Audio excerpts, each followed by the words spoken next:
Nous ne sommes pas en train de parler de la mission transculturelle. Si on devrait parler de la mission transculturelle, ça va me demander de recourir à d'autres aspects très importants. Mais nous parlons de la mission en général. Le simple fait de servir dans ton milieu, à Jérusalem, c'est déjà la mission. Dans la Judée, c'est la mission. En Samarie, c'est la mission. Et aussi aux extrémités de la terre. Les extrémités de la terre, c'est ça déjà, la mission transculturelle. Ce sont des différents aspects de la mission. Moi, j'ai été formé comme chercheur en théologie missionnaire, mais j'ai aussi été formé comme missionnaire transculturel. Les gens qui ont été en Afrique du Sud, à Metz, en Afrique du Sud, c'est là qu'on forme les missionnaires transculturels. C'est-à-dire, tu suis une formation, tu viens servir dans ton pays, mais pendant que tu sers dans ton pays, toi, tu ne vois pas ça, tu ne te vois pas comme un pasteur, tu te vois comme un missionnaire. Vous comprenez? Et c'est très important d'avoir la conscience missionnaire. Bien que tu diriges une église, tu es un missionnaire. Tu n'as pas besoin d'une soutane pour te sentir missionnaire, ou bien d'une croix ici, ou bien le col pastoral. Tu n'as pas besoin de ça pour te sentir missionnaire. Amen. Alors, lisons un certain nombre de textes qui nous montrent la conscience. Donc, vous allez écrire, nous sommes toujours dans les points de la mission dans le Nouveau Testament. Je suis en train de chuter la mission du Nouveau Testament. Les textes qui nous montrent, quelques textes bien sûr, qui nous montrent la conscience que Jésus avait de la mission. Jean 6, 44. S'il vous plaît, lisez toujours, ça peut vous aider, ça peut vous édifier. Jean 6, 44, on dit « Nul ne peut venir à moi si le Père qui m'a envoyé ne l'attire. Je le ressusciterai au dernier jour. » Il dit « Le Père qui m'a envoyé. » Prenons par exemple Jean 8, 16. Jean 8, 16. Qu'est-ce que la Bible dit? « Et si je juge, mon jugement est vrai, car je ne suis pas seul, mais le Père qui m'a envoyé est avec moi. » Ça, c'est très important. Soulignez ça. Je ne suis pas seul. Le Père qui m'a envoyé est avec moi. Dans la mission, tu n'es pas seul. Mais celui qui t'a envoyé est avec toi. Et je voudrais te dire la vérité. Toi qui fais l'œuvre de Dieu avec le mandat missionnaire, tu n'échoueras pas. Alléluia. Est-ce que tu peux dire amen bien? Tu n'échoueras pas. Parce que le Père qui t'a envoyé est avec toi. C'est très important ces choses. Très important les amis. Jean 14, 24. La Bible dit quoi? Celui qui ne m'aime pas ne garde point mes paroles. Et la parole que vous entendez n'est pas de moi, mais du Père. Vous voyez? Donc, quand Dieu t'envoie, il te donne un message par rapport à la mission que tu dois faire. Et celui qui reçoit ce que tu dis a reçu celui qui t'a envoyé. Alors c'est pourquoi quand tu sers Dieu, sois conscient que tu es un envoyé de Dieu. Alléluia. Tu es un envoyé de Dieu. Même si tu sers Dieu à Bandal, tu sers Dieu à Makala, à Ngaba, n'oublie pas, tu es un envoyé de Dieu. Alléluia. Prenons encore Jean 17, verset 4, verset 8, verset 21, verset 23 et 25.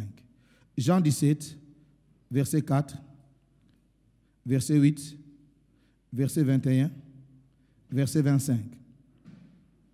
La Bible dit, « J'ai été glorifié sur la terre, j'ai achevé l'œuvre que tu m'as donnée à faire. » Verset 8. « Car je leur ai donné les paroles que tu m'as données. Ils les ont reçues et ils ont vraiment connu que je suis sorti de toi. Et ils ont cru que tu m'as envoyé. » Gloire au Seigneur. Verset 21. « Afin que tous soient un comme toi, Père, tu es en moi, et comme moi je suis en toi. Afin qu'eux aussi soient un en nous, pour que le monde croie que tu m'as envoyé. » Ok? Le verset 25. « Père juste, le monde ne t'a point connu, mais moi, je t'ai connu, et ceux-ci ont connu que tu m'as envoyé. Vous voyez, Jésus était fier de ça. Il aimait bien dire ça. Tu m'as envoyé, tu m'as envoyé. Ils ont cru que tu m'as envoyé. C'est toi qui m'as envoyé. Père, c'est toi. Il était là. Et les mots qu'on utilise pour envoyer, apostolos. Donc, je suis un envoyé. Alléluia. Et prenons ces derniers textes. Jean 20, 21. Jean 20, 21, qu'est-ce que la Bible dit?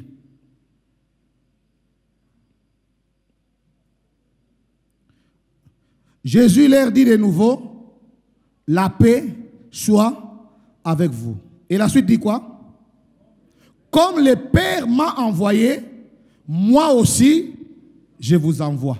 Nous appelons ça dans la théologie missionnaire la délégation apostolique.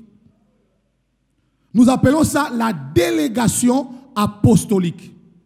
Comme Dieu m'a envoyé, moi aussi je fais quoi? Je vous envoie.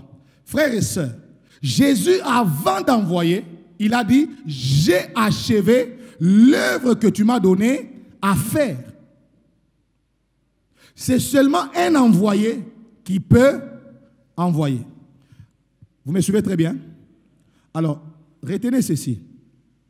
Dans la mission, la première chose, c'est les mandats apostoliques. Hein? Dans la mission, la première chose, c'est les mandats apostoliques. Je veux que vous notiez ça. Dans la mission, la première chose, c'est les mandats apostoliques. Les mandats apostoliques, c'est quoi? C'est l'ordre que tu as reçu de Dieu d'aller faire un travail quelque part. C'est ça les mandats apostoliques. Tu dois être sûr que c'est Dieu qui t'envoie. Jonas, le Seigneur lui a dit, lève-toi, va où c'est? D'aller où c'est? À Ninive. Le fait que Dieu lui dit, lève-toi, va à Ninive, ça nous appelons ça le mandat apostolique. Dieu lui a donné le mandat d'aller parler de lui où? À Ninive. Et tous les esprits mauvais de Ninive savent qu'il y a quelqu'un qui est venu comme un mandataire de Dieu. Donc, voilà même avant Aquila, avant à jeûner, les mandats les protègent. Et bon, on a killé lui 21 jours. Et alléluia. C'est très important. Les frères Paul disent ceci. Moi, Paul, serviteur de Dieu, appelé à être. Il dit apôtre, non de la part des hommes, mais de la part de qui? De Dieu. Ça, c'est le mandat apostolique. Le Seigneur dit dans Exode, j'ai vu la souffrance de mon peuple. J'ai entendu les cris qui lui font pousser ses oppresseurs. Il dit, je suis descendu pour les délivrer. Mais est-ce qu'il était descendu? Qu'est-ce qu'il a fait au contraire? Il dit, Moïse, va, délivre ses peuples. Quand il dit à Moïse, va, nous appelons ça comment? Mandat apostolique. Il y a tout un enseignement dans les syllabus sur le mandat apostolique. Donc, dans la mission, le mandat apostolique est très important. Le mandat apostolique, c'est quoi? C'est l'ordre que Dieu t'a donné d'aller servir quelque part. Cet ordre-là, je vous dis, c'est Dieu qui donne ça. Alléluia.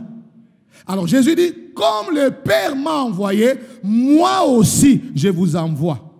Je vais vous faire la différence. Je vais parler de ça après. Donc, je parle d'abord du mandat apostolique. Après le mandat apostolique, il y a ce que nous appelons le travail apostolique. Le travail apostolique. En quoi consiste le travail apostolique?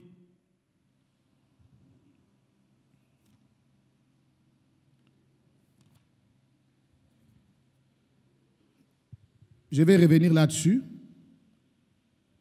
C'est de présenter Jésus et Jésus seul.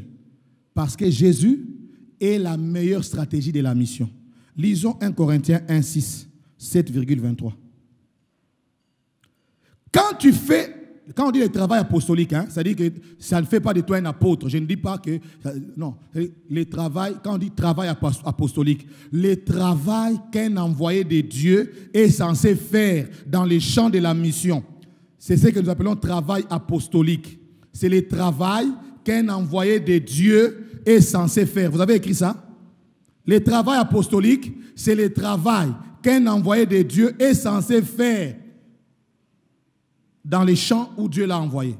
C'est ça que nous appelons le travail apostolique. Maintenant, je vous donne quelques versets pour que vous compreniez comment le frère Paul a travaillé, a fait le travail apostolique dans son ministère. Lisons 1 Corinthiens 1, 6,7, 23. La Bible dit ceci. 1 Corinthiens 1, 6. La Bible dit quoi? Le témoignage de Christ a été comment? Non, commençons à partir du verset 5, j'aime ça. Commençons à partir du verset 5. La Bible dit quoi? Car en lui, vous avez été comblés de toutes les richesses qui concernent quoi? La parole et la connaissance. De sorte, non. Les témoignages de Christ ayant été solidement quoi? Établis parmi vous. Donc, quand Paul travaillait chez les Corinthiens, quel est le témoignage qu'il a établi? C'est le témoignage de qui? De Christ. Il a présenté Christ à l'église de Corinthe. Écoutez maintenant le verset 7. De sorte qu'il ne vous manque aucun don dans l'attente où vous êtes de la manifestation de notre Seigneur Jésus-Christ. Paul a prêché Christ. Il a présenté Christ dans son travail apostolique. Et nous avons dit ceci. Les mandats apostoliques concernent tout homme qui travaille avec une mission, qui a reçu une mission de la part de Dieu. Ça peut être un simple frère. Il travaille avec un mandat apostolique. Par exemple, rappelez-vous encore de Néhémie. Lorsque Néhémie a appris que Jérusalem était en ruine, qu'est-ce que Néhémie a fait? Il a prié. Après avoir prié, qu'est-ce que Néhémie a fait? Il a vu le roi. Et qu'est-ce que le roi lui a donné? Des lettres pour aller couper les bois de l'autre côté du fleuve. Il cherchait un mandat, quelque chose qui peut lui permettre de travailler. Alléluia. Parce que dans les champs, il y a des Sanballat et des Tobija. Les mandats apostoliques, c'est l'ordre qu'une personne reçoit d'aller servir Dieu quelque part.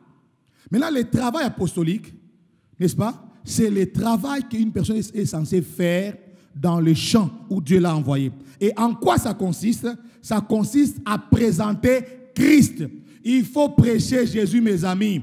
Il faut prêcher Jésus. Avant qu'une personne ne sache ce que le diable veut faire contre lui, il a besoin de savoir ce que Jésus a acquis pour lui à la croix. On ne commence pas la vie chrétienne avec le message du combat spirituel. On commence la vie chrétienne avec le message de la croix. Tu dois savoir ce que Jésus a fait pour toi avant de chercher à savoir ce que le diable veut faire contre toi. Quand tu as beaucoup d'informations de ce que le diable veut faire contre toi, est-ce que l'évangile sera une bonne nouvelle pour toi? Non. Tu es au courant des démons qui attaquent ta vie? Tu es au courant de ceci? Non. Cherche d'abord à savoir qu'est-ce que Jésus a accompli pour moi à la croix. Et c'est ce que le frère Paul faisait. Et lorsque tu présentes Christ au peuple que tu diriges, tu es en train de faire un travail apostolique. Même si on peut t'appeler pasteur. On n'a pas besoin d'être apôtre pour faire un travail apostolique. Le travail apostolique, c'est le travail que fait un envoyé de Dieu dans le champ de la mission. Et c'est quoi ce travail? Il plante solidement les témoignages de Christ. Lis les versets 23, lisons les versets 23. Nous prêchons Christ crucifié, scandale pour les Juifs et folie pour les... Vous voyez? Les frères Paul prêchaient qui? Ils prêchent Christ. Sois sûr que tu prêches Jésus dans ton église. Alléluia. Sois sûr que ton église connaît l'enseignement de la Bible sur la personne de Jésus, sur son œuvre. Si tu ne l'as jamais fait, tu n'as jamais donné un enseignement sur Jésus, commence à le faire maintenant. Alléluia. Parce que c'est Jésus qui sauve. C'est lui le sauveur. Tu dois présenter aux gens Jésus. Le nom Jésus-Christ revient plusieurs fois plus que le mot démon dans la Bible. Est-ce que vous savez ça? Je vous donnerai le nombre de fois après. Les gens qui ont suivi les cours de sotériologie avec moi, je leur ai donné le nombre. Alors, lisons ensemble 1 Corinthiens 2:2. 1 Corinthiens 2:2. La Bible dit quoi? Car je n'ai pas eu la pensée de savoir parmi vous autre chose que quoi? Que Jésus-Christ et Jésus-Christ crucifié. Alléluia. Lorsque nous sommes en train de conduire un peuple de la part du Seigneur, la seule manière de lui rendre un grand service, c'est de nous rassurer qu'on lui a déjà parlé de Jésus. Vous comprenez ça? Parce que quand un peuple connaît le message de Christ, il connaît les fondements. C'est ça le fondement de la vie chrétienne. Vous ne pouvez pas recevoir le peuple de Dieu pendant autant d'années, vous ne lui avez rien dit sur Jésus, rien sur l'œuvre de la croix, rien sur le sang de Jésus. Dans la Bible, il y a l'enseignement du sang de Jésus. Les gens doivent savoir que dit la Bible sur le sang de Jésus. Pour qu'ils prient par rapport au sang de Jésus, non pas en se basant sur les témoignages des anciens sorciers, mais en ayant comme soubassement la parole de Dieu. Je n'ai autre chose comme pensée que Jésus-Christ et Jésus-Christ crucifié. Je veux qu'on lise 1 Corinthiens 3:11. 3:11. La Bible dit ceci. Car personne ne peut poser un autre fondement que celui qui a été posé, savoir Jésus-Christ. C'est Jésus le fondement. Alléluia. Et vous savez, quand le fondement est posé, le peuple sera stable. Parce que la stabilité d'une maison, ce n'est pas la toiture. C'est quoi? Les fondements. Mais moi, je ne comprends pas. La ville de Kinshasa, on veut commencer à prêcher les noms des anges. Il semble même qu'il y a des anges dont les noms ne sont pas ici dans nos Bibles. Et on trouve les noms de ces anges dans les livres apocryphes. Non. Jésus a hérité d'un nom plus excellent que le nom des anges. Maintenant, quittons ce qui est médiocre, cherchons ce qui est excellent. Et le nom de Jésus est plus excellent que le nom des anges. Est-ce que vous me suivez très bien, Église? Et nous devons enseigner ces choses. Présenter Christ. Et ça, c'est le travail du pasteur, du titulaire de l'Église. Parce que c'est très dangereux que tes collaborateurs apprennent les Écritures dans un institut biblique sans l'apprendre chez toi. Parce qu'ils apprennent dans un institut biblique, à chaque fois qu'ils viendront, ils seront là en train de te suivre pour te peser. Conséquence, tu as voulu bien faire, mais ça se retourne contre toi. Jésus a dit, donnez-leur vous-même à manger. C'est pourquoi, frère, avant de chercher à compter les billets des banques, cherchez à lire la Bible. La Bible, il faut l'ouvrir. Il faut la lire et la méditer d'abord pour soi-même. Maintenant que nous ne sommes pas élevés, maintenant que tu n'es pas encore élevé, lis bien la Bible. Parce que les gens pensent que comme je suis maintenant élevé dans la ville, même dans la connaissance, je suis élevé. Non, tu es seulement élevé dans la ville, mais dans la connaissance, tu n'es pas encore élevé. Il faut lire. Alléluia. La Bible, il faut la lire. Parce que nous ne lisons pas la Bible pour aller prêcher. Nous lisons d'abord la Bible pour nous-mêmes. Et d'ailleurs, les choses que tu comprends par ta méditation, ça reste plus. Alléluia. Galates 3:1. Qu'est-ce que le frère Paul dit?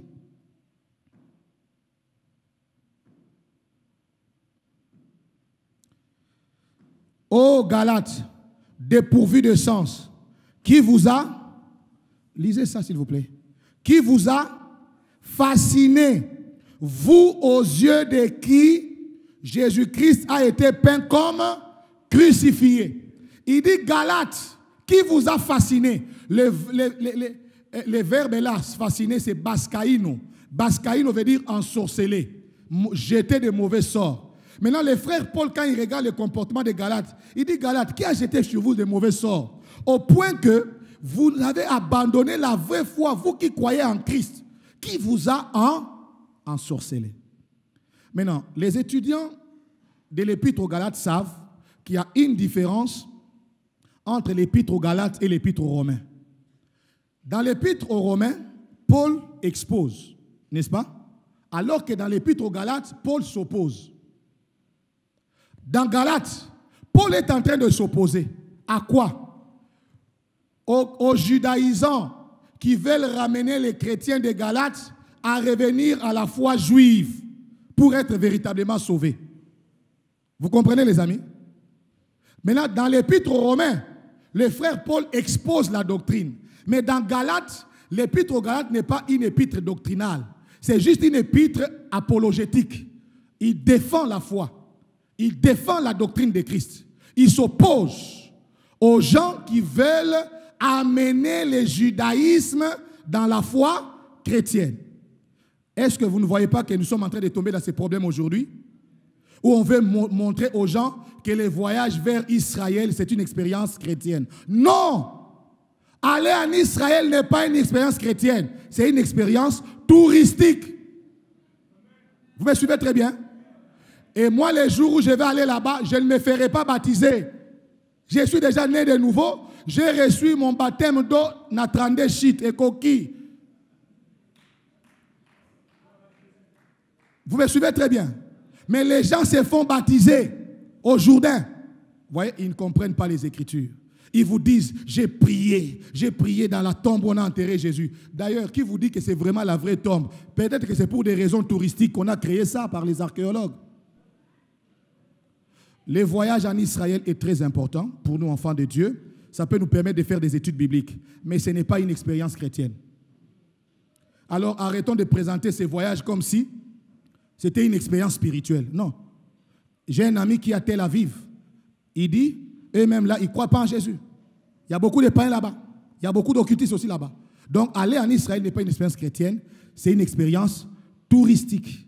Et voyez maintenant aujourd'hui, on veut nous amener à rentrer dans le judaïsme. Les gens commencent à célébrer la Pâque selon les modèles juifs. On veut prier en portant des éléments du culte juif. C'est ça le problème de l'épître aux Galates. Paul s'oppose aux chrétiens qui veulent retourner au judaïsme. Il a même repris les frères Céphas, qui, voyant les frères venus de Jérusalem à Galate, il a voulu lui aussi judaïser. Paul l'a repris sévèrement. Mes amis, nous devons présenter Jésus à l'Église, au peuple de Dieu. Alléluia. C'est ça qui rendra le peuple de Dieu stable. Le mot vérité en hébreu veut aussi dire stabilité. Ça veut aussi dire sécurité. Dans la vérité, il y a la stabilité. Dans la vérité, il y a la sécurité.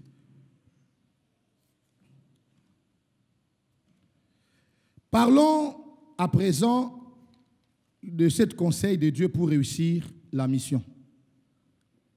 Le premier conseil pour réussir la mission, nous disons ceci. Il faut que la mission soit dans les cœurs du leader avant que la mission soit dans les cœurs du peuple. Parce que lorsque un leader n'est pas missionnaire, il va étouffer les élans missionnaires du peuple. Je reprends. La mission doit d'abord, ça c'est le premier conseil, pour qu'une église réussisse la mission doit d'abord être dans le cœur de son leader. Parce que quand la mission est dans le cœur du leader, la mission finit par être dans le cœur de l'église. Ça va les amis? Ça va les amis? Alors, je vous avais dit quoi? Jean nous présente Jésus comment? Il nous présente Jésus comme qui? Comme un leader missionnaire. Maintenant, Actes des apôtres nous présente l'église engagée dans la mission. Si les livres de Jean nous présentent Jésus comme un leader missionnaire, les livres des Actes des apôtres nous présentent l'église engagée dans la mission. Pourquoi l'église est engagée dans la mission? Parce que son leader lui-même était engagé dans la mission. Jean 20, 21, il dit, comme le Père m'a envoyé, moi aussi, je vous envoie. Alors, je vous avais parlé ici des mandats apostoliques, les travaux apostoliques. Je vous ai donné le texte du travail apostolique, présenter Christ au peuple de Dieu. Mais à part le travail apostolique, il y a ce que nous appelons la délégation apostolique. C'est quoi la délégation apostolique? Un homme qui a reçu un mandat de Dieu, qui a reçu une mission, qui a servi Dieu dans son appel, il commence à envoyer aussi ses enfants. Allez, toi, va ouvrir une église là-bas à Dubaï. Va ouvrir une église aux États-Unis. Va ouvrir une église au Tibet. Il commence à envoyer. Pourquoi? Lorsque un envoyé envoie, c'est comme si c'était le Père lui-même qui l'avait envoyé. Si la personne qui t'envoie implanter l'œuvre a obéi à sa mission, c'est comme si Dieu lui-même t'a aussi envoyé. C'est comme ça que certaines personnes réussissent facilement l'implantation parce que son leader, c'est aussi un homme qui a accompli l'œuvre. Alléluia. Et bon, dans certaines dénominations, ils implantent et leur dénomination réussit facilement parce que l'envoyé l'avait envoyé. Alléluia. Alléluia. Jean 20, 21, j'ai dit, la mission doit d'abord être dans les cœurs du leader avant d'être dans les cœurs du peuple. Jean nous présente Jésus, un leader missionnaire. Actes nous présente un peuple, une église engagée dans la mission.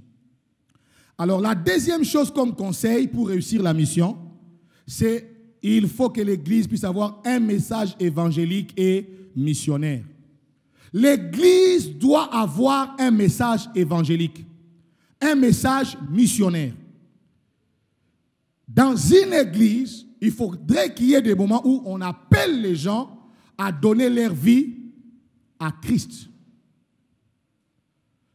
Un homme de Dieu dans la ville avait toujours l'habitude, à la fin de sa prédication, il dit qu'ils veulent recevoir le Seigneur, qu'ils veulent donner leur vie à Jésus. Moi, je me disais, mais pourquoi faire l'appel à l'église? Mais c'est après plusieurs années que je me suis rendu compte que le diable a changé de stratégie. Le meilleur endroit où il cache les païens maintenant, ce n'est plus dans des bars, c'est dans l'église. Vous savez pourquoi? Quand quelqu'un vient déjà dans votre église, vous l'appelez comment? Vous l'appelez comment? Il a directement sa rédemption locale. Mais je vous dis, c'est une rédemption locale. Vous l'appelez directement frère parce qu'il vient dans votre église. Vous ne l'appelez pas frère parce qu'il est né de nouveau. Combien dans nos églises on voit des témoignages? Moi, au Kanazaki, Masumu, transformé. Non, non, il y a très peu de témoignages de conversion. Pourquoi il y a très peu de conversion? Parce que le message qui appelle les gens à la conversion, il n'y en a plus. On est dans un évangile sensationnel. Oh, je déclare, cette année, Dieu fera de grandes choses. Tout le monde est T.D. Jakes. Et un évangile popcorn est on raté. Nana mona moutale popcorn te atondi. Oh, piloli. Piloli est on raté. On ne commence pas la vie chrétienne avec les carouges. On commence la vie chrétienne avec la nourriture des enfants. Et quand on a goûté au pain de la maison, le jour où tu mangeras les carouges, tu vas regretter. Tu auras envie de rentrer au pain de la maison. Les fils prodigues, quand il a commencé à manger les carouges, il a dit non. Dans la maison de mon père, il y a quoi? Il y a du pain. Qu'est-ce qui a poussé l'enfant à rentrer à la maison? Ce n'était pas la beauté de la maison, c'était le pain de la maison. Quel est le pain que tu manges à l'église chez toi là-bas? Il y a des églises qui ne donnent pas le pain, mais qui donnent les carouges. Bon, si déjà à la maison, je mange les carouges, et le jour où je quitterai la maison, je mangerai quoi? Pile au lit. Ouais. Le message évangélique et missionnaire doit être prêché à l'église. Nous, prédicateurs, nous avons une grande responsabilité. Nous ne viendrons pas toujours avec des messages de motivation. Des fois, nous viendrons avec des messages pour appeler les gens à la repentance. Vrai ou faux? C'est vrai. C'est le message évangélique et missionnaire qui amène les fardeaux de la mission. Il faut prêcher un message qui pousse les gens à faire quelque chose pour Dieu. Les gens ne doivent pas seulement venir à l'église par rapport aux choses que Dieu doit faire pour eux, mais ils doivent aussi venir à l'église par rapport aux choses qu'ils doivent faire pour le royaume. Oh, dites amen. Mes amis, dans notre génération, Dieu n'a que nous. Vrai ou faux? Dieu n'a que nous. Et tu es né à la bonne époque. Alléluia. Et si Dieu a permis que tu sois encore dans ce pays, sers aux intérêts du royaume. Travaille pour Jésus. Je vous dis la vérité, travaille pour Jésus. Il faut travailler pour le royaume.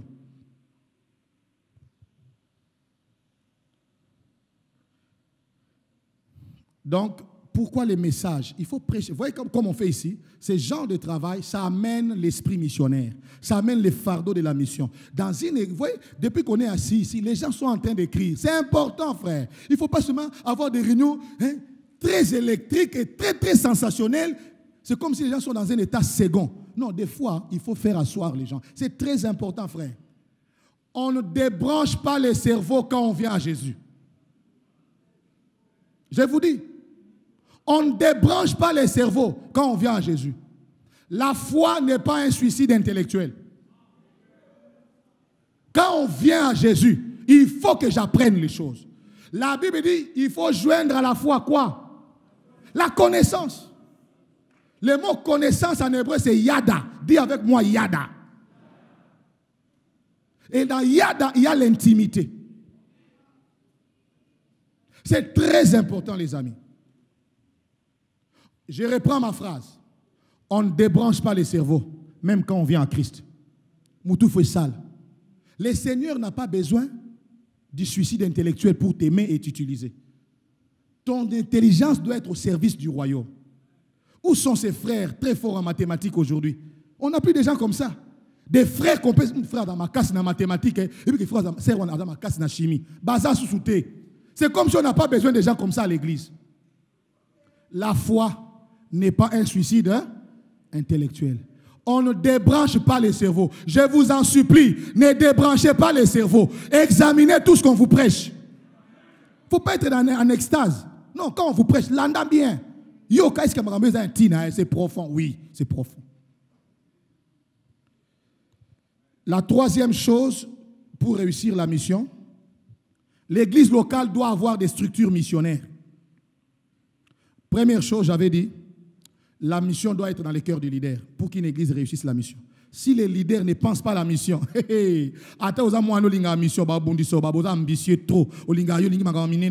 es trop prétentieux. Parce que le leader n'a pas les fardeaux missionnaires. Frère, lorsque dans une église, on a les fardeaux de la mission, on sait reconnaître la valeur des appels. Parce que l'église ne vit pas des offrandes, l'église vit des appels. Est-ce que vous le saviez? Si nous sommes ici, c'est parce qu'un homme a servi à son appel. Vrai ou faux? Et les jours où tu as besoin de manger, est-ce que tu viens ici pour manger? Tu vas dans un restaurant parce qu'un homme a mis son argent. Mais quand tu as besoin d'être édifié ici, tu viens là où il y a un appel. L'église ne vit pas des offrandes. L'église vit des appels. Et lorsque Dieu veut bénir un homme, il lui envoie d'autres appels. Voyez dans les appels l'opportunité, pas les dangers. Quand l'appel de ton voisin commence à t'insécuriser, pose-toi la question si toi-même tu connais ton appel. Alléluia. Quand on prêche un message évangélique, on motive les gens à la mission. Après, la troisième chose, pour qu'on réussisse. C'est pourquoi dans l'église, il faut qu'il y ait des choses comme ça. Maintenant, pour qu'on réussisse, j'ai dit, il faut quoi? Des structures missionnaires. Dans les structures de l'église, il faut qu'on sente qu'on est prêt à travailler dans la mission. Je vous donne quelques exemples de structures missionnaires. Par exemple, les départements d'évangélisation. Mais aujourd'hui, combien nos frères et nos sœurs acceptent de travailler dans l'évangélisation? Les départements d'évangélisation, les départements de la mission. Quand on a, par exemple, besoin d'implanter, quand l'église a besoin de la croissance, nous recourons au département d'évangélisation. Quand l'église veut, par exemple, implanter une autre église à l'intérieur du pays ou ailleurs, on recourt au département de la mission. Ailleurs, on mélange les deux, évangélisation, mission et implantation. Ça peut aussi arriver. C'est très important que nous ayons ce genre de choses. Moi, j'ai vu des églises qui ont réussi leur modèle d'implantation parce que le département d'évangélisation était un département très puissant. Il faut avoir des structures missionnaires. Il y a également la caisse pour la mission. Une église doit avoir la caisse pour la mission, surtout lorsque vous devenez une église de multitudes. Il faut qu'il y ait la caisse pour la mission.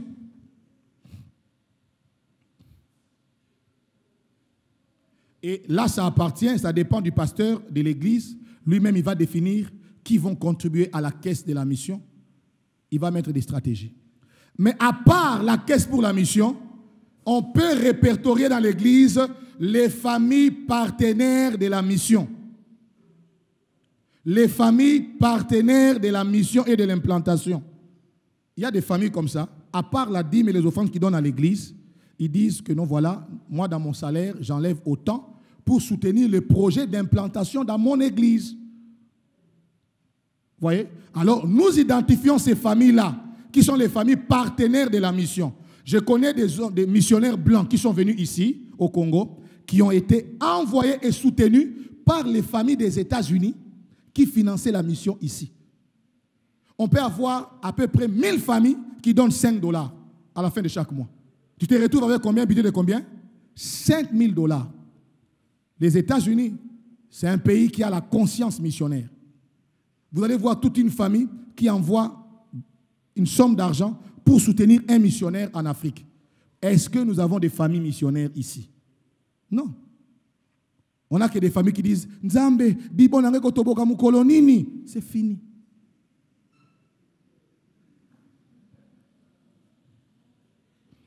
À part ça, je parle des structures missionnaires. On peut créer ce que nous appelons l'association missionnaire. C'est une structure missionnaire. Surtout une église qui a commencé à avoir plusieurs extensions. Vous pouvez créer une association missionnaire. Dans l'association missionnaire, là, vous savez déjà que vous avez un missionnaire au Gabon, un missionnaire dans tel coin. Ils sont tous ensemble. Ils sont en contact. L'un peut dire, écoutez, dans telle province du Gabon, il y a un besoin de l'évangile. Est-ce qu'on peut déjà commencer à prier pour que dans notre communauté, nous puissions envoyer quelqu'un dans tel coin? C'est dans l'association missionnaire qu'on a une vue globale. Alors que le leader est dans les locales, l'association missionnaire a une vue globale dans les continents et à travers le monde. Il faut des choses comme ça, Église. Alléluia. Alléluia. Et à part l'association missionnaire, il y a d'autres structures qu'on appelle, qui peuvent être des structures missionnaires. Par exemple, les écoles, les universités ou les hôpitaux. C'est une structure missionnaire. Vous savez que les sorciers, ils aiment toujours là où les gens se réunissent. Par exemple, partout où il y a des arrêts de bus, il y a toujours des sorciers qui se réunissent là-bas. Partout où il y a des gens qui viennent beaucoup, les sorciers aiment venir aussi dans cet endroit-là. Et là où il y a des écoles, sachez-les qu'il y a des sorciers qui travaillent dans ces endroits-là. C'est pourquoi l'Église doit aussi cibler les écoles, cibler les universités, cibler les marchés, ainsi de suite. Vous me suivez très bien? Lorsqu'une église a une école, il met dans cette école une aumônerie qui, de génération en génération, travaille pour le salut des élèves. Les sociales coûtent très cher. Il faut qu'il y ait toujours des gens qui financent. Vous savez ça? Si on veut vraiment avoir des écoles qui font les sociales, il faut qu'il y ait des partenaires qui ajoutent de l'argent pour que les minervages soient très bas. Est-ce que nous sommes prêts à payer ces prix? Transco, on paye combien? Vous savez qu'est-ce que l'État fait? L'État subventionne Transco pour que le coût soit celui-là. Sans quoi, c'est impossible. Sommes-nous prêts à payer les prix de la mission? Alors, avant de payer les prix, il faut d'abord avoir les fardeaux. Parce que c'est les fardeaux qui te permettent de payer les prix de ton appel. Quand il n'y a pas les fardeaux, on ne paye pas les prix. Nous avons parlé des troisième conseil, il faut avoir des structures missionnaires. J'ai donné quelques exemples de structures missionnaires et ce n'est pas le tout. Il y en a plusieurs autres formes. La quatrième chose, il faut qu'il y ait dans l'Église des activités missionnaires. Il faut qu'il y ait des activités missionnaires. J'ai fait ma proposition, Maman Mika. Par exemple, la séance prochaine, l'année prochaine, on peut inviter, par exemple, un missionnaire qui travaille chez les Pygmées, par exemple. N'est-ce pas? Il nous parle des choses qu'il vit là-bas, chez les Pygmées. J'ai un ami pasteur qui est dans un pays islamique, au Maghreb. S'il veut vous parler comment eux ils travaillent, il fera ça mieux que moi parce que lui, il est dans un milieu islamique. Les activités missionnaires sont très importantes pour communiquer les fardeaux de la mission. Alors, dans les activités missionnaires, nous avons par exemple les sorties d'évangélisation porte à porte. Le frère Yannick m'a dit par exemple qu'ici à l'église, nous avons Yesuna Balabala. Vous voyez? Yesuna Balabala. Où les gens, non, ce n'est pas le frère Yannick, c'est le frère Sion. Yesuna Balabala. Vous voyez? Ils ont un programme, ils vont dispatcher, on va mettre tel frère, il va attaquer, victoire. Moi, j'avais un ami, lui, ce qu'il aimait beaucoup, c'était le deuil. Il me disait toujours, deuil pour aller dans la campagne d'évangélisation, il a fêlé. Quand il circule, il m'a tanga bato. Azan a programme à côté à té. Azan a programme à côté à té. À 15 minutes té. À té à continuer là. Où sont ses frères aujourd'hui dans l'église? Savez-vous que chaque dé est une campagne d'évangélisation? Voyez, les sorties d'évangélisation sont très importantes. Pentecôtistes, faisons mieux que les parler en langue. Gagnons les âmes. Il y a un mouvement ici et ils croient en Jéhovah. Ils ont quelle chaîne de télévision? Ils ont quelle chaîne de télévision? Aucune. Vous avez déjà vu leur communauté faire des spots publicitaires qu'ils ont une campagne? Mais regardez comment ils sont partout, les salles du royaume. C'est partout. Quel est leur secret? Les sorties. Ils sortent tous les jours. Une maman témoin de Jéhovah peut sortir les dimanches. Il ne vous dira pas, oh, je dois préparer pour mon mari. Mais une maman pentecôtiste, les dimanches, ou simbate ou koutaché. Ça, on ne touche pas. C'est son dimanche privé. Elle va à Kinkole avec ses enfants. Mais une maman témoin de Jéhovah, elle ne parle pas en langue, mais elle sort. Elle a bravé les ridicules. Mais toi qui parles en langue,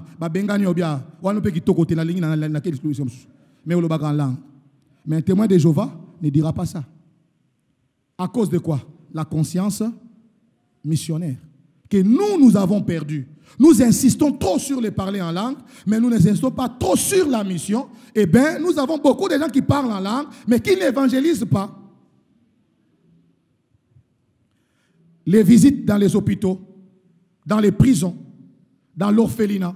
J'ai donné un séminaire une fois dans la prison. C'est terrible, hein? Baotalo, soga sepeli oebite, asiliki oebite, akobetanga oebite, atalo kaboye. Ce n'est pas l'ambiance d'ici. La première fois que j'ai prêché dans un hôpital, j'ose entrer comme ça, Moutakoufi.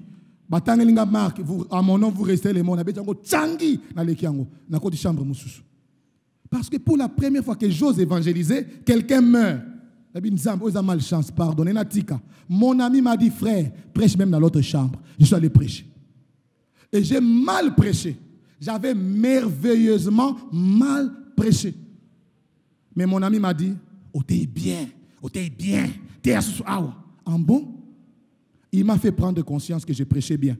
Mais lui, aujourd'hui, il n'est pas prédicateur. Mais c'est lui qui m'a initié pour le travail d'évangélisation. C'est un ami qui m'a appris à évangéliser. Je vous donne son nom, Dieudonné Bosuku à Philadelphie.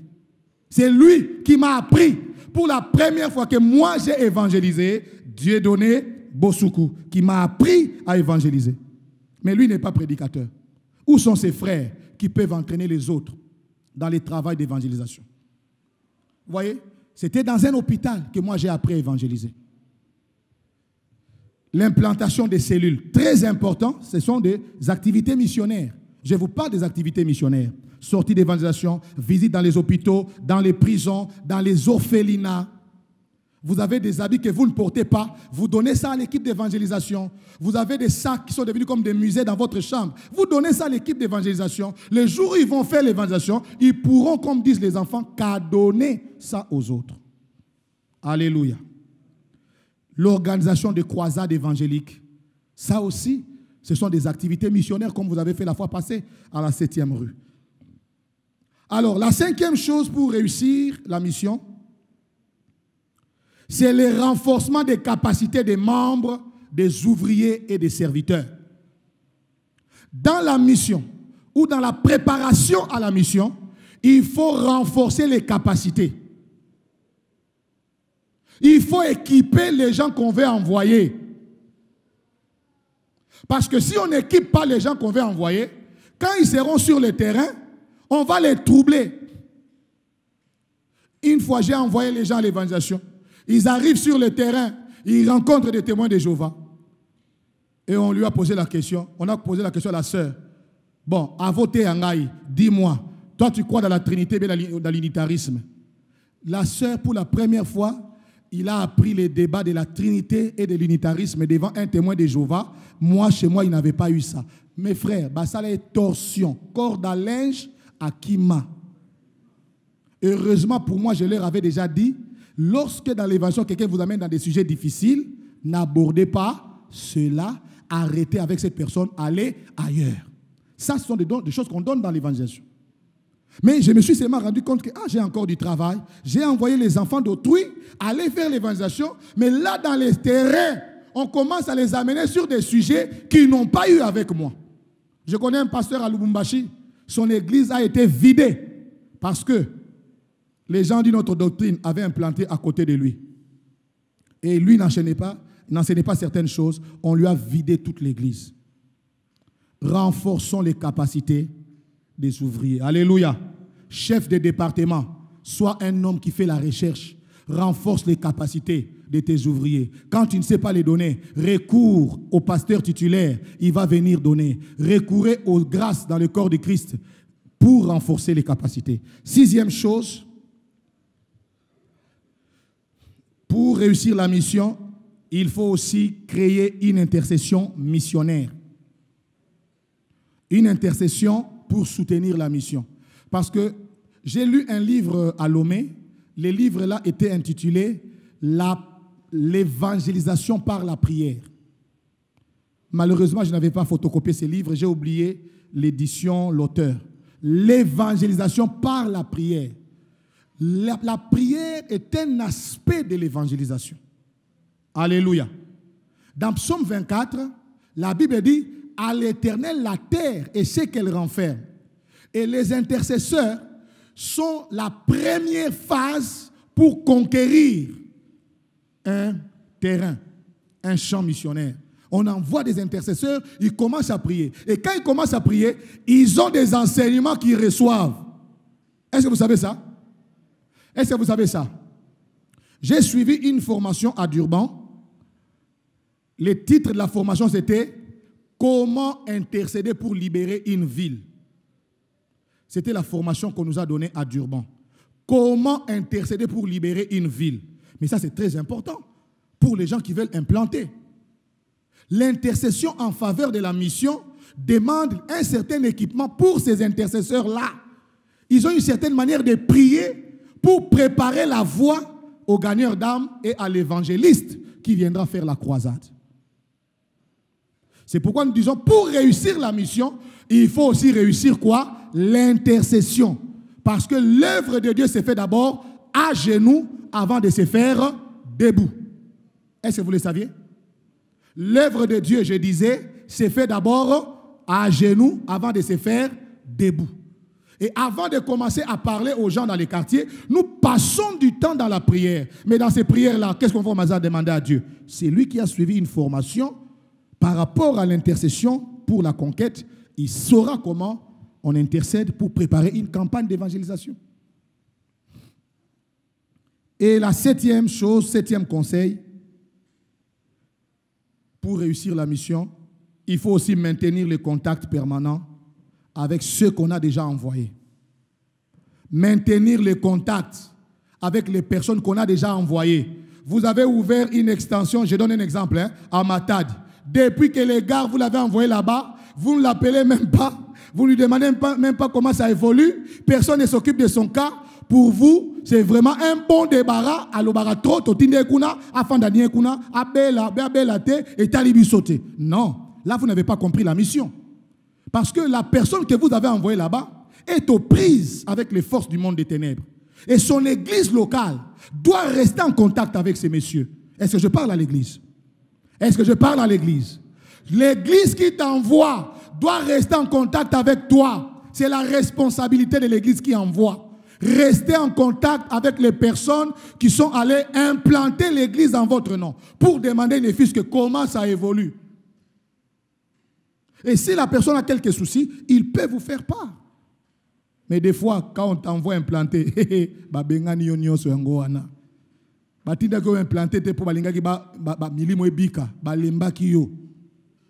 ça, ce n'est pas une bonne motivation dans l'implantation. Amen. Est-ce qu'on peut acclamer les Seigneurs pour cette partie?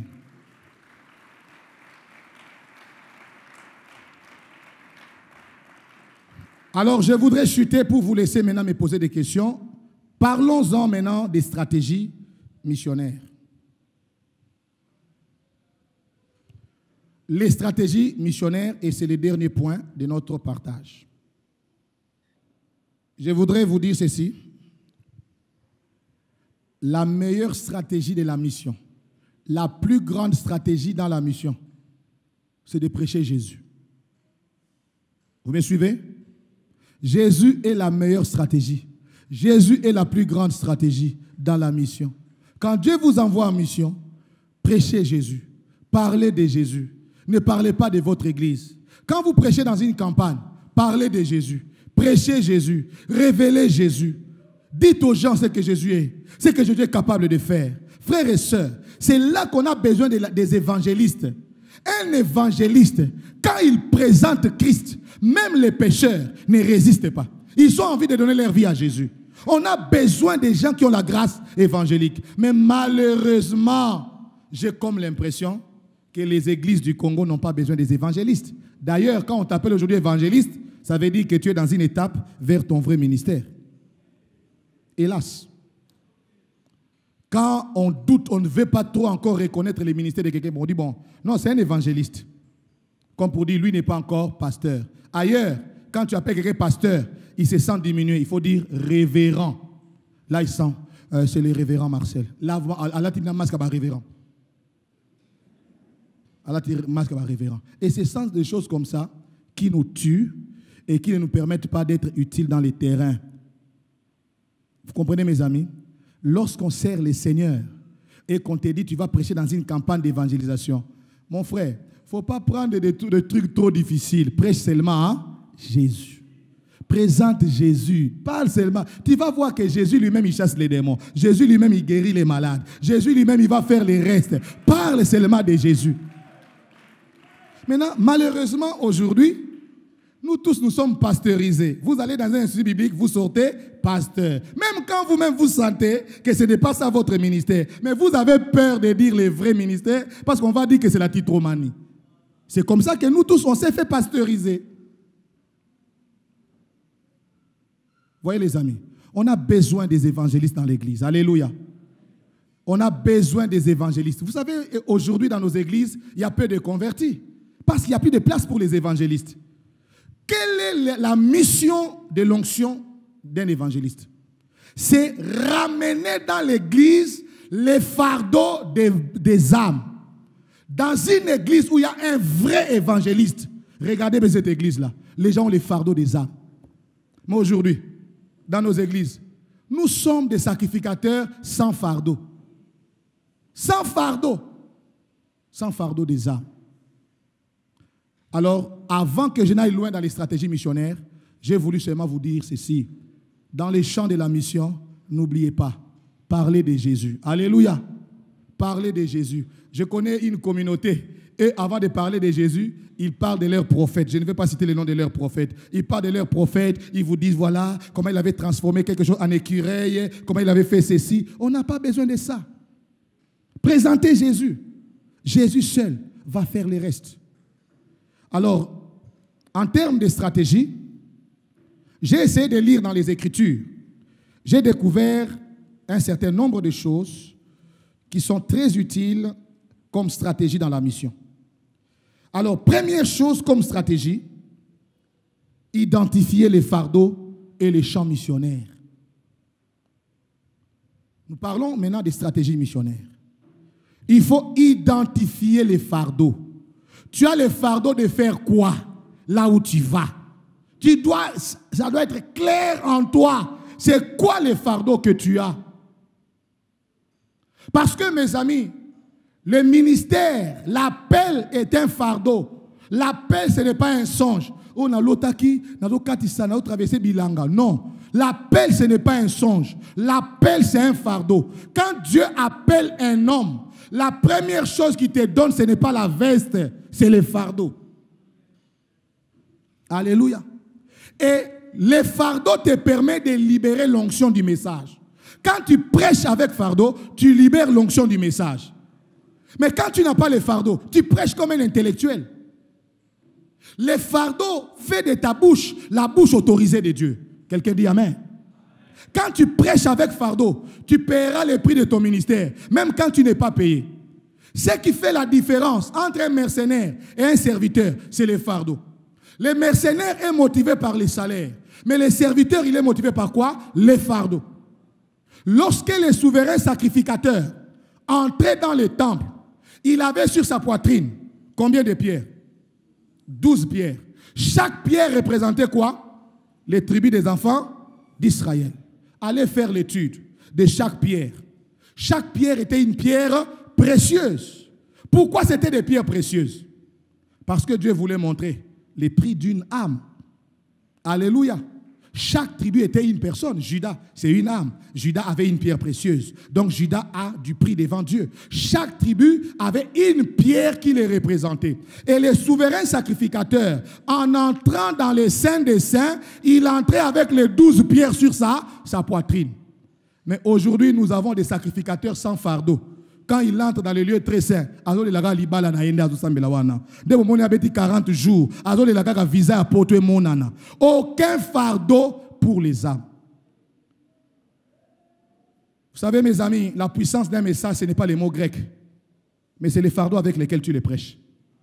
Quand tu prêches avec fardeau, tu libères l'onction. Et je vais vous dire une chose, les fardeaux, ça se reçoit à genoux. C'est quand tu pries que Dieu te donne le fardeau du message. Quand tu ne pries pas, tu n'auras pas les fardeaux. Eh bien, même dans la mission, la chose la plus importante, tu dois avoir les fardeaux de la mission, les fardeaux du travail que tu es allé faire. Parce que les choses ne seront pas faciles dans les champs où tu vas travailler. Rappelez-vous de Moïse. Quand il est allé voir Pharaon, est-ce que ça a été facile? La première fois qu'il est allé, quand il rentre, Pharaon a encore resserré les taux. Les choses étaient encore plus difficiles. Les enfants d'Israël, les anciens des enfants d'Israël sont venus voir Moïse. Ils ont dit à Moïse, mais c'est comme si tu as mis entre les mains de Pharaon une épée pour qu'il nous frappe. Parce que depuis que tu les vois, il a encore resserré les taux, la vie devient dure. Frères et sœurs, dans le champ de la mission, ce qui peut t'aider à accomplir la mission, ça sera les fardeaux. Vous me suivez très bien? Parce que quand tu n'as pas un vrai fardeau, le champ va t'épuiser. On m'a raconté l'histoire d'un pasteur, une histoire authentique. J'avais un séminaire à Lubumbashi et à la pause, on parlait avec un pasteur. Ce pasteur me dit, ils ont reçu un pasteur quinois. Le pasteur quinois est allé implanter l'église à Lubumbashi. Et c'était avec leur leader. Ils ont acheté beaucoup de chaises, les matériels, tout était là. Les premiers jours, les deuxièmes jours, il y avait beaucoup de gens. Les dimanches qui a suivi, le nombre de gens commençait à diminuer. Le nombre de gens allait décrescendo. Ça allait décrescendo. Et puis un jour, ils étaient là avec sa femme, les messieurs avec sa femme. Ils regardaient à la porte si quelqu'un allait entrer. Tous ceux qui ont implanté l'église avec des maigres moyens savent ce que ça fait. Au fond de l'eau, et ils étaient là. Ils étaient au nombre de 4. Plus lui et sa femme, ça faisait 6.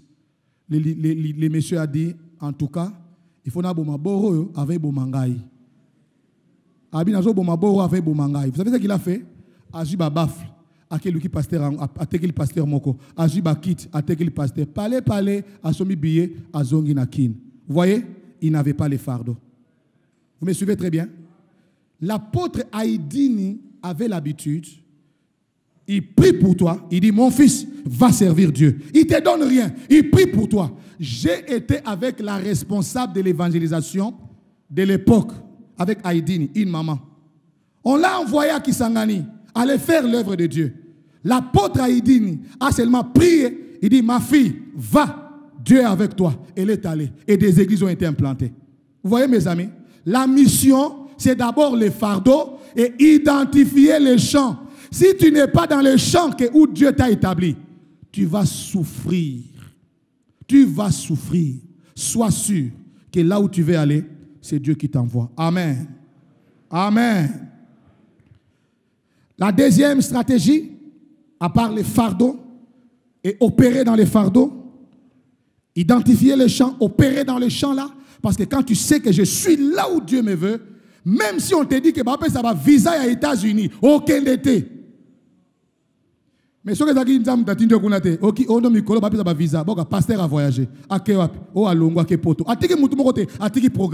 je connais des églises comme ça. J'ai vu une église à New Delhi.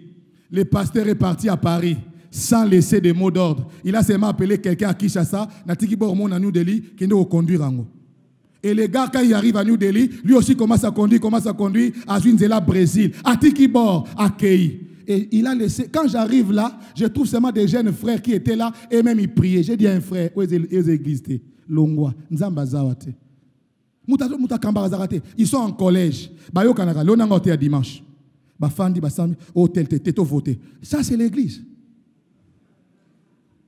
Vous voyez? On comprend que la personne qui était partie à New Delhi, là, ce n'était pas son champ missionnaire. Mais il est allé là-bas en attendant Paris. La deuxième chose, lorsque tu vas dans un champ missionnaire, écoute ce que je vais te dire. Quand tu vas dans un champ, c'est Dieu qui t'a envoyé. Je donne un exemple. Dieu te dit, va à Bangui. Tu arrives à Bangui. Sois un homme de prière. Pourquoi? Pour être sensible aux portes divines. Être sensible aux portes divines et savoir établir le contact. Parce que, mes amis, quand Dieu t'envoie implanter une église, tu arrives quelque part dans un quartier, Dieu te veut là, il fera toujours quelque chose pour que quelqu'un passe par là.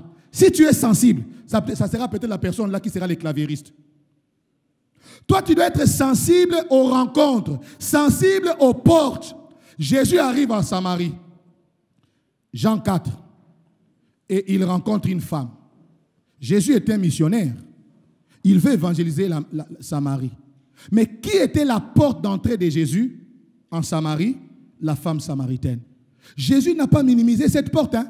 Il a maximisé la porte. Frère, dans les champs de la mission, lorsqu'une porte s'ouvre, maximise la porte. Parce que derrière cette porte-là, tu vas gagner d'autres familles. Tous ceux qui ont fait la mission comprennent ce que je dis. Maximise la porte. Derrière cette porte-là, tu vas gagner d'autres familles. Alléluia. Les ministères, ça marche avec les rencontres. Quand Dieu veut te bénir, il permet que tu rencontres des personnes. Mais il y a des personnes sensibles, stratégiques, qui vont faire avancer ton ministère. Et ma prière, que tu les rencontres cette année au nom de Jésus. Le mot rencontre en hébreu, c'est mikré. Mikré veut dire rencontre imprévue. Dans le champ de la mission, Yahweh mikré sera avec toi. Alléluia. Même les rencontres que tu n'as pas prévues, il permettra que tu rencontres certaines personnes. C'est comme ça que dans Jean 4, quand Jésus voit la femme samaritaine, il dit, donne-moi à boire. Il établit le contact. Femme, on a quatre linga la Bible, vous comprenez? Est-ce que Jésus a celle qui âge? Non. Jésus a eu une attitude positive. Parce qu'une porte qui te blesse aujourd'hui peut te bénir demain. Est-ce que vous saviez ça? Une personne qui te blesse aujourd'hui peut demain te bénir. Et plus tard, qu'est-ce que Jésus a fait? Jésus a atteint toute la Samarie par le canal de cette femme. Et c'est ça que moi j'appelle la grâce missionnaire. Quand Dieu t'envoie en mission, l'une des choses qu'il va faire, il va te permettre de rencontrer les personnes qui vont te faciliter la tâche dans la mission. Maintenant, quand tu n'es pas sensible, tu n'es pas en prière, au collègue qui s'est énergie karaboye, nzambe nem datine la mutuana, au dako discerner te, mutanga le ki karaboye, et puis au salé le comme côté. Ces dons-là, je vous dis dans la Bible, je n'ai pas encore vu ça, les dons de discernement des rencontres. Ce n'est pas dans 1 Corinthiens. Mais ça, ce sont des dons qu'on voit seulement dans les terrains de la mission. Les dons de discernement de quoi? Des rencontres. Parce que Dieu sait que tu dois servir dans ces champs-là. Il prépare déjà les gens que tu vas rencontrer là-bas, vrai ou faux. Quand il envoie, il dit, lève-toi, va à Sarepta. Qui a dit ça à Élie? C'est Dieu. Quand Dieu t'envoie quelque part, il a déjà préparé les relations que tu auras là-bas. Est-ce que je parle à quelqu'un en sérieux? Tu ne seras pas seul, mon frère. Va là-bas au nom de Jésus. Tu ne seras pas seul. Alléluia. Même si tu rencontres la veuve de Sarepta, elle sera la porte pour que tu sois nourri. Élie arrive. À Sarepta, il y avait plusieurs veuves. Mais comment savoir que la veuve de la mission, c'est celle-ci? Moi, j'appelle ça les dons de discernement des rencontres. Parce qu'à Sarepta, il y avait plusieurs veuves. Mais comment discerner parmi toutes les veuves? La veuve choisie par Dieu, c'est celle-ci. Don de discernement des rencontres. C'est une grâce missionnaire. Hein? Les gens qui font la mission, dans la grâce, on a ma casse. A commis par exemple, a commis la pointe noire. A côté prière 3 semaines. A prié. Tant que bandé évangélisation. A comme la famille, moi, senti qu'il faut un tika là. On a œuvre bandé sikawana. Je prie que cette grâce t'accompagne au nom de Jésus. Et dis amen très bien au nom de Jésus. Que cette grâce t'accompagne. J'ai dit que cette grâce t'accompagne au nom de Jésus. Au nom de Jésus.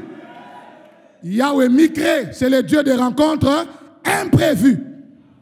Quand les 2 espions que Josué avait envoyés, ils sont arrivés à Jéricho, il y avait des gens que Dieu avait préparés. Il y avait écrit la prostituée Rahab. Toi qui veux faire la mission, je te rassure, Dieu va te précéder. Alléluia. J'ai dit à quelqu'un, Dieu va te précéder. Ne crains pas de faire la mission. Dieu va te précéder. Alléluia. Je te dis que Dieu va te précéder. Il va préparer le terrain pour toi. Toi, sois seulement sensible aux portes divines. Mais maintenant, écoute, il faut aussi savoir établir quoi? Les contacts. Sache établir les contacts. Ça, c'est très important. Il y a un chapitre dans les syllabus où nous parlons sur comment un gagneur d'âme doit établir les contacts. La troisième chose, dans la mission, il faut identifier les vrais besoins dans les champs. Identifier les vrais besoins. Quel est le vrai besoin de là où je vais? C'est quoi leurs besoins spirituels? Je parle ici du besoin spirituel. Quand vous lisez dans Actes 19, 1 à 7, Paul arrive à Éphèse. À Éphèse, quand il arrive, il trouve qu'il y avait des disciples. Paul leur pose la question, avez-vous reçu le Saint-Esprit lorsque vous avez cru? Vous voyez? Quels étaient les besoins des Éphésiens? Les besoins, c'était quoi? Le baptême dans le Saint-Esprit. Et Paul, en tant que missionnaire, il a identifié les besoins. Rappelez-vous encore de Philippe, dans Acte 8. Le Saint-Esprit, par la voix de l'ange, l'ange va lui dire, Philippe, approche-toi de ces chars. N'est-ce pas? Quand Philippe s'approche du char, qu'est-ce qu'il va voir? L'eunuque éthiopien était en train de faire quoi? En train de faire quoi? De lire un morceau des Écritures. L'eunuque éthiopien lit les morceaux des Écritures, mais il ne comprend pas. Et qu'est-ce que Philippe va faire? Il va prier pour son mariage? Il va prier pour son voyage? Non. Il s'est mis à faire quoi? À lui expliquer ce qu'il lisait. Vrai ou faux? Il a compris que son besoin spirituel, c'était quoi? Comprendre la parole. Un missionnaire, dans le champ de la mission, doit identifier c'est quoi les besoins spirituels de ce peuple où je suis. Pour ne pas faire le travail comme tout le monde. Alléluia. Et la Bible dit quoi? Il a prêché, il a prêché. La Bible dit que l'eunuque éthiopien va lui dire, monte dans les chars. Il l'a pu laisser marcher à pied. Mais nous avons aujourd'hui des eunuques méchants. Tu lui expliques la Torah, il te laisse courir à pied. Oui, Tangango, Ésaïe 53. Non, laisse-moi monter dans ton char. Je vais bien t'expliquer les Écritures. Tu as fermé les chars, tu veux que moi j'ouvre les Écritures. Très important. Identifier les vrais besoins spirituels. C'est comme ça que quand vous lisez dans les livres d'Ézéchiel, quand le prophète Ézéchiel arrive près du fleuve de Kébar, il est resté pendant combien de temps sans prophétiser? Hein? Au fleuve du Kébar. Il est resté 1 semaine. Le Seigneur a dit au prophète Ézéchiel, quand je te parlerai, j'ouvrirai ta bouche. Et Ézéchiel est resté 1 semaine en train de voir les exilés qui étaient près du fleuve. Il ne disait rien, il observait. Et après, l'Esprit a commencé à parler. C'est très important, les amis. Quand vous arrivez dans un environnement, ne soyez pas d'abord pressés de commencer. Observez, surtout nos frères congolais qui vont en Europe. À peine aux communes à Congo, à peine aux bandits églises. Mais tu risques de faire de la quinoiserie en plein Paris. Observe d'abord pour entendre ce que l'Esprit veut te dire et pour savoir comment tu dois faire l'œuvre par rapport aux besoins spirituels. La 4e chose, c'est identifier les besoins sociaux. Quand on sert Dieu comme missionnaire, on ne néglige pas les besoins sociaux. Là, nous appelons ça l'évangile holistique. Ne jamais négliger les besoins sociaux. Quelles sont les difficultés de cette population? C'est quoi leurs besoins sociaux? J'ai un ami qui travaille à Sangamamba. Il a son église. Et vous savez qu'est-ce qu'il avait comme projet? Il a fait un puits d'eau Parce qu'à l'époque, à Saramamba, l'eau était la chose la plus difficile et l'église a déboursé beaucoup d'argent pour faire un puits. Et beaucoup de gens venaient acheter de l'eau à moindre frais et ça a permis à l'ami d'acheter un terrain et de construire une parcelle. Il a identifié un besoin social. Alléluia. Alléluia. C'est ainsi qu'une église peut créer des écoles, des orphelinats, des hôpitaux, parce qu'on sent un besoin social, qu'il y ait un hôpital là où nous vivons. On sent un besoin social, qu'il y ait une école maternelle là où nous vivons. C'est le rôle de l'église. Alors, lorsqu'une église fait par exemple un hôpital, une école, tous les éléments d'appui à la mission, on appelle ça en théologie missionnaire la sodalité. La sodalité. Ce sont des éléments d'appui à la mission. Par exemple, orphelinat, école, hôpital. Ce sont des choses qui nous permettent d'accomplir bien la mission. La sodalité. Alors que l'église locale, on l'appellera en ce moment-là modalité. L'église est une modalité et les instruments d'appui à la mission, c'est la sodalité. École, hôpital, ainsi de suite. Et la cinquième chose, dans les stratégies missionnaires, c'est l'exploration préalable. L'exploration préalable. Par exemple, nous voulons ouvrir une église à Bangui. J'allais ouvrir une parenthèse. Lorsqu'on nous a formés dans la mission, on nous disait toujours, partout où l'État a des projets, l'église doit aussi avoir des projets dans cet endroit-là. Vous m'avez entendu? Si vous apprenez que l'État congolais a des projets vers Passa, vous aussi, église, ayez des projets vers Passa. Vous me suivez très bien? Si vous apprenez que de ce côté-là, on va construire une grande cité, vous aussi, église, achetez même 40 hectares. Parce qu'on a vu les églises traditionnelles, ils avaient déjà des hectares et des hectares, avant même que vous autres ici, vous n'achetiez des parcelles. Vrai ou faux? Pourquoi ils ont fait ça? Parce que ces églises traditionnelles étaient toujours au courant des projets de l'État. Ils savaient toujours que l'État bientôt va lotir dans tel endroit. Ils vont déjà acheter des hectares et des hectares. Et vous vous direz, ah, l'État peut ça bon ba faveur hein, baza mapango fele, baza ngo fele te. Ba soma non tamino bo kanisa bo soma ngote. Tamino bo ba bon ba campagne minene, hein, bo si $500,000 pour une campagne d'une semaine. $500,000 dans un pays pauvre. $500,000 pour une campagne d'une semaine. Mais talio, mais bango ba sombi hectare ya munene ba côté wana et le jour où l'État va construire la nouvelle ville de Kinshasa, vous apprenez que ils ont des hectares. Le problème c'est que nos églises n'ont pas la mentalité de la projection. Ils ne savent pas voir la ville. Que sera Kinshasa d'ici 20 ans? Si je vous disais, on peut aussi inviter parfois un ministre venir faire la conférence, vous direz, oh, anathème. Bon, ça va. Parfois, il faut inviter quelqu'un qui est dans les services de l'État. Vous dites, voilà, fais-nous un peu, quels sont les projets de l'État du côté des Passa, du côté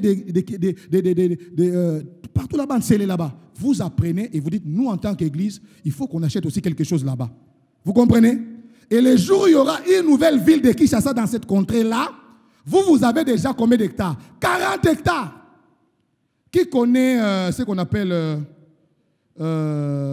terrain de tir, champ de tir, à ma campagne, en face de Babylone, Kitambo Babylone.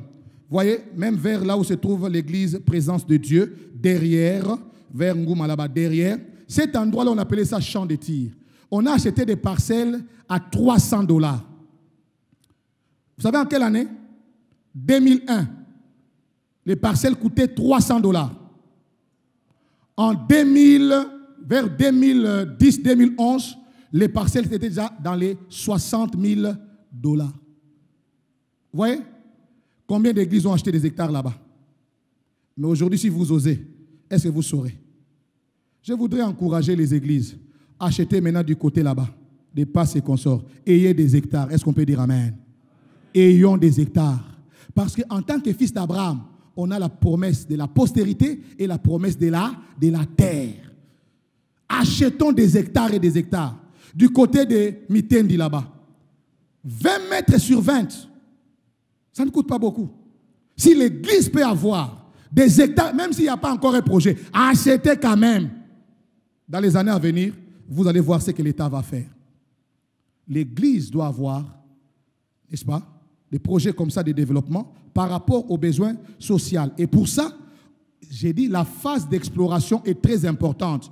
Dans Nombre 20, Moïse voulait envoyer des espions, chaque espion par tribu. Qu'est-ce qu'il devait faire? Rapporter les éléments du pays. Comment est le pays? Comment sont les gens du coin? Ils sont de quelle taille? Qu'est-ce qu'on mange là-bas? C'est ce que Moïse a fait. L'exploration dans Nombre 20. Et des fois, lorsque vous voulez faire l'implantation d'une église, ça ne doit pas être improvisé. Ça doit être préparé. Vous voulez implanter, par exemple, une église à Paris. Mais préparez-vous par rapport à cela.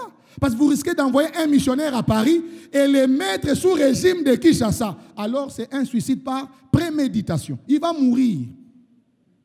Alléluia. La mission doit être préparée. Et on prépare la mission comment? Par une exploration en avance. Surtout quand vous allez implanter très loin de chez vous. Vous voulez aller implanter à Mwanda. Vous envoyez d'abord les gens vivre à Mwanda 3 mois. C'est pourquoi nous disons que la mission coûte cher. Parce que là, dans la mission, la personne qui va là-bas, il va étudier le mœurs, le comportement, les cultures des gens, comment ils sont, ils viennent à quelle heure à l'église. Nous mettrons les heures de culte, ça sera à partir de quelle heure. Il faut étudier toutes ces choses avant de faire la mission transculturelle. L'exploration préalable est très, très importante, les amis. Très, très important. C'est pourquoi j'avais dit, ne débranchez jamais les cerveaux, même quand nous venons en Christ. Les cerveaux doivent fonctionner.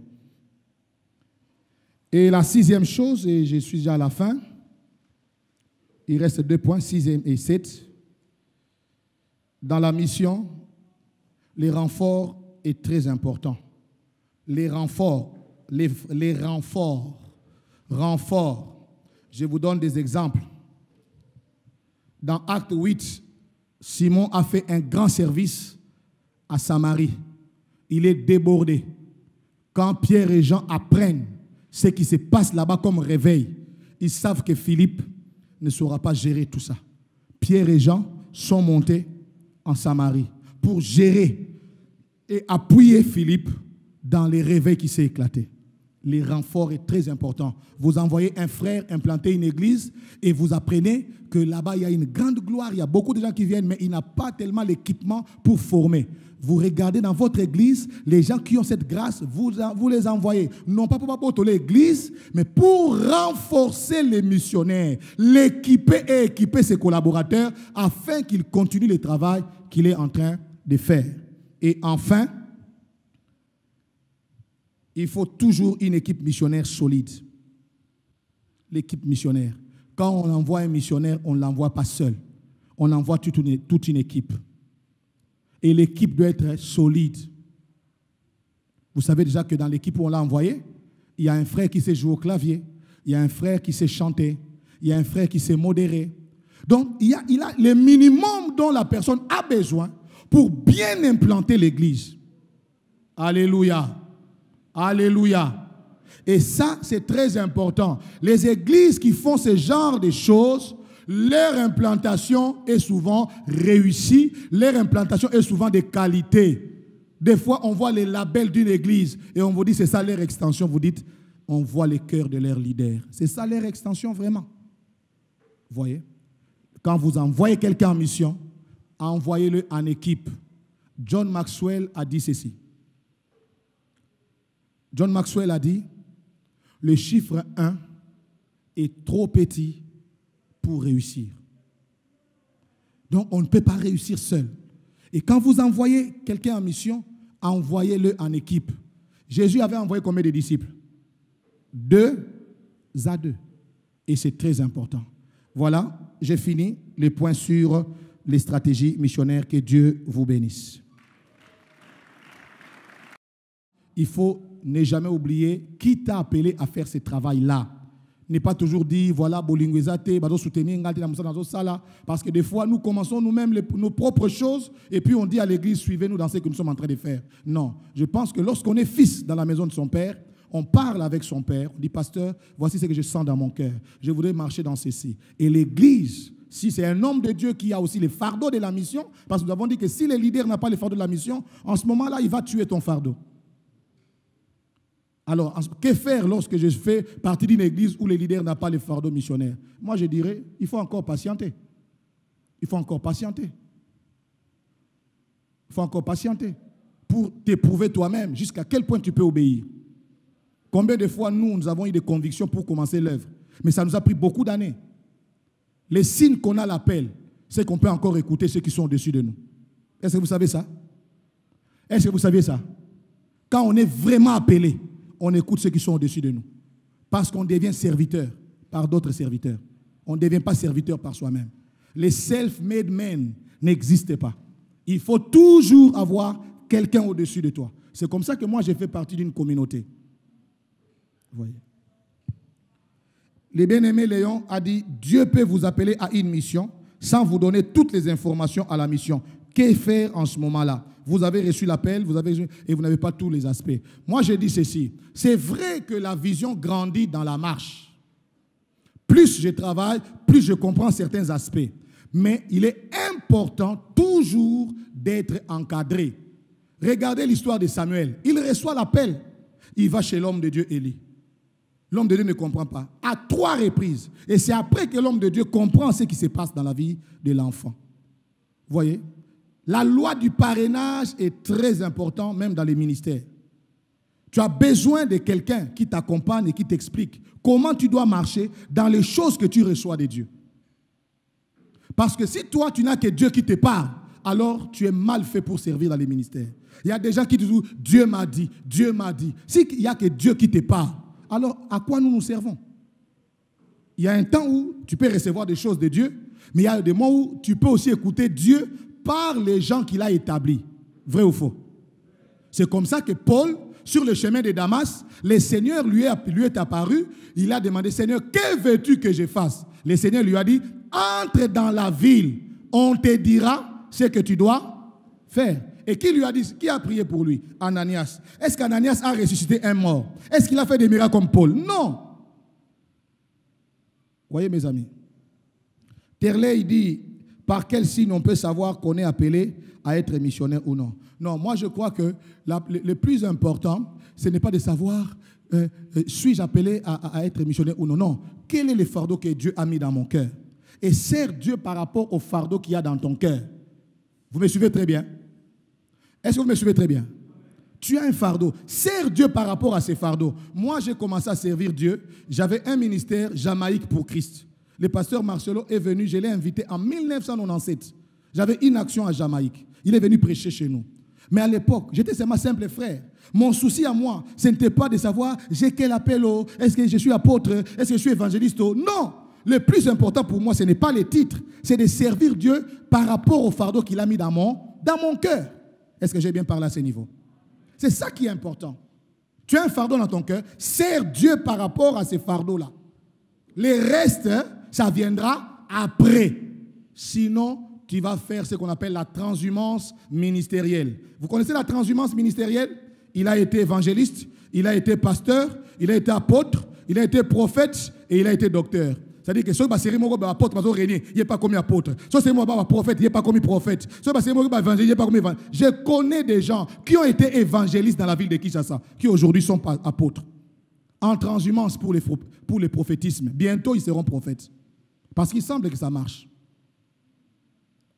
Donc, la chose la plus importante dans ta vie, ce n'est pas les titres que tu veux porter, mais c'est les fardeaux que Dieu a mis dans ton cœur. Sers Dieu par rapport à ces fardeaux-là. Si quelqu'un t'appelle pasteur, gloire au Seigneur, il a vu à moi un pasteur, ok. Mais moi, je travaille d'abord par rapport aux fardeaux. Quel est le fardeau que Dieu a mis dans ton cœur? Tu risques d'avoir un titre sans fardeau. Titre sans fardeau, c'est quoi? Colin, il a dit, vous êtes membre d'une église qui n'est pas suffisamment enseignée. Et vous, en tant que collaborateur, vous essayez d'aider les leaders, mais il ne veut pas. D'abord, comment vous allez commencer à aider les leaders? Comment vous allez commencer à aider les leaders?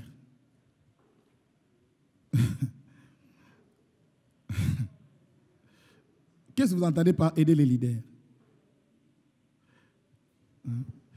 Moi, je crois que c'est très important dès le départ, d'écouter Dieu par rapport à là où vous devez aller servir.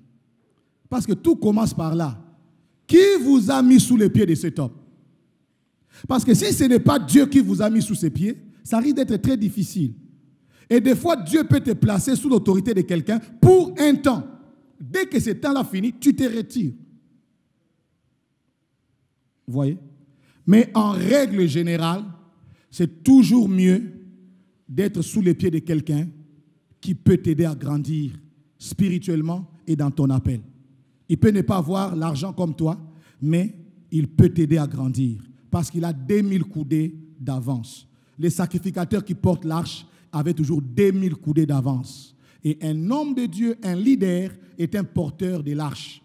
Il porte l'arche pour toi, pour que les Jourdains s'ouvrent devant toi. Et les porteurs de l'arche ont toujours 2000 coudées d'avance. Et c'est très important, quand tu dis « je vais aller prier dans cette église », tu es sûr que tu as écouté Dieu et que tu apprendras pour servir dans ton appel. Ça, c'est important. Sinon, tu vas devenir un contestataire et tu voudras être l'encadreur de ton pasteur, ce qui ne peut pas se faire qu'un collaborateur devienne l'encadreur de son pasteur. Donc, dans des cas comme ça, souvent la personne n'avait pas écouté Dieu dans les choix de l'église. Dans des cas comme ça. Et la sœur Pauline a dit, vous avez l'appel, mais là où vous priez, vous sentez que vous n'avez pas des responsables qui ont la connaissance. Je ne sais pas si c'est quoi les baromètres, les thermomètres pour savoir que non, je suis dans une église où il y a la connaissance. Parce que des fois, vous savez, quand on a beaucoup grandi, on commence à dire, ah, papa, pas gagné mon coup, c'est un. Oui, les sentiments les plus proches de la connaissance, ce n'est pas l'humilité. Les sentiments les plus proches de la connaissance, c'est l'orgueil. Et souvent, quand on connaît, on commence à s'enfler. La connaissance enfle. C'est ça qui fait que des fois, tellement que tu connais beaucoup, tu commences à sentir que tu as un niveau dans la sauté. Parfois, c'est ça les problèmes. On a les sentiments qu'on connaît maintenant. Mes amis, les signes d'un vrai appel, c'est qu'on est capable de s'asseoir, même quand on sent l'onction sortir des narines. On est prêt à s'asseoir. Si l'onction ne te fait pas asseoir, l'onction te détruira quand tu te lèveras. Vous comprenez ça? Et pour supporter l'onction dans la position assise, il faut avoir les ressorts du fruit de l'esprit. Sans les fruits de l'esprit, tu ne peux pas supporter l'onction assis.